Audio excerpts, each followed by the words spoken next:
Hey, this is Monday morning here in McAllen, Texas. It is Columbus Day. There's something significant about Columbus Day. You know, this guy and his crew, they left Europe, they left Spain and Portugal's and headed west.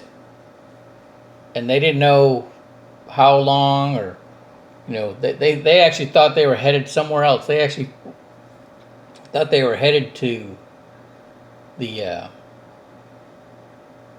East Indies. And they got to some islands. People looked the same color. You know, they thought they were there, right?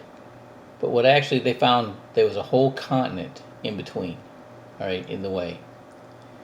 And but the significance of him heading across the ocean, to this unknown destination, you know, everybody thought the Earth was flat. I mean, just nobody believed, you know, in him except Queen Isabella, right? And then the crew, I don't know the whole story, but I'm sure that there was a lot of doubt. There's facing mutiny. Remember, this, probably hit the doldrums, where there was no wind, and there, just uncertainty, crazy uncertainty. But then they got there. They ended up getting. Now there wasn't the gold that they were expecting, right? But there was a lot. They actually ended up being a lot more. Okay. But that perseverance is what is significant about Columbus Day. Okay. With our business, there's so much support, right? Yeah, but you got to plug into it. So I have people on my team, some listen to me, some don't, right? But I'm going to tell you, I can't teach. I mean, if I got you interested in the business, I'm happy about that, right? But I can't take you there. You got to plug in to the training. You got to. Our business is pretty simple. There's basically four things.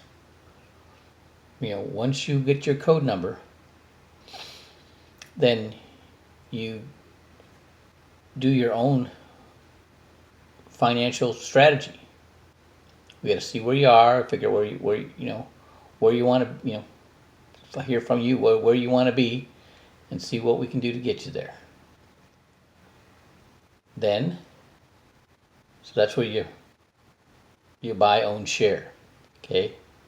Then you do your marketing plan.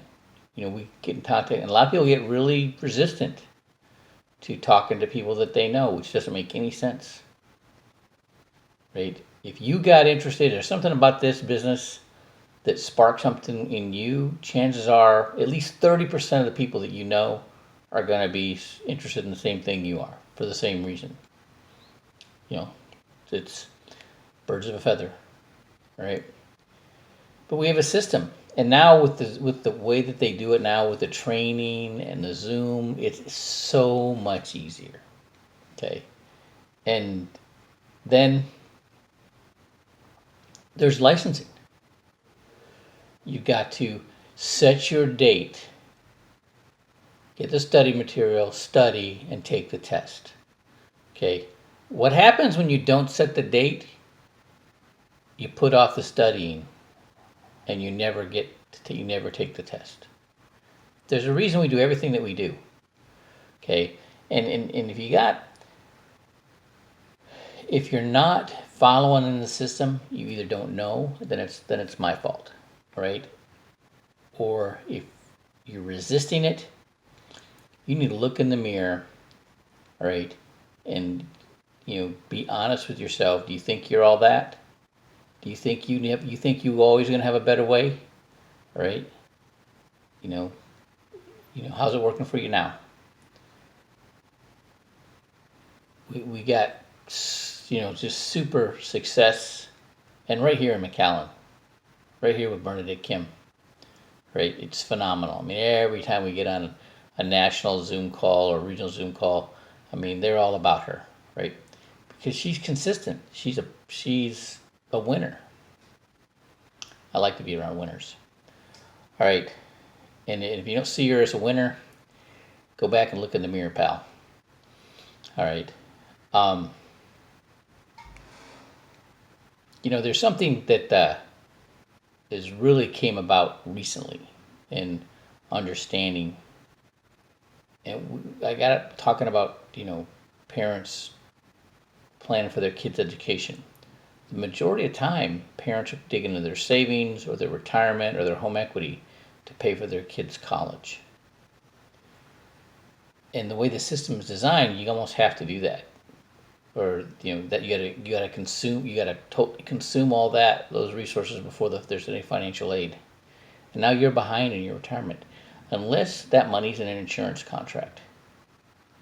If it's in an insurance contract, you don't have to spend it. They're not going to make you spend that money, and it doesn't count against the kid on the FAFSA form. Okay, it doesn't count against them for financial aid. But what else came out of that conversation is there's a real problem with people working hard and saving, and they get all this money piled up for their retirement, but they end up spending it on doctor's visits and time in the hospital because they don't take care of their health, right? And if you're a health and fitness professional, you know how much more money you'll make and how much better you'll be serving your customers if you help them with their finances, and then help them get in shape so they can keep it longer, right? So they're not having to spend all that, keeping them fit and healthy. All right, they're safe. They'll have more money to do more things when they retire rather than spend it on the doctor's visits. Okay, that's where the tie-in. That's where the whole emphasis with the wealth and health community should have been all along. All right, well, we're doing it here now with RubenLowing.com.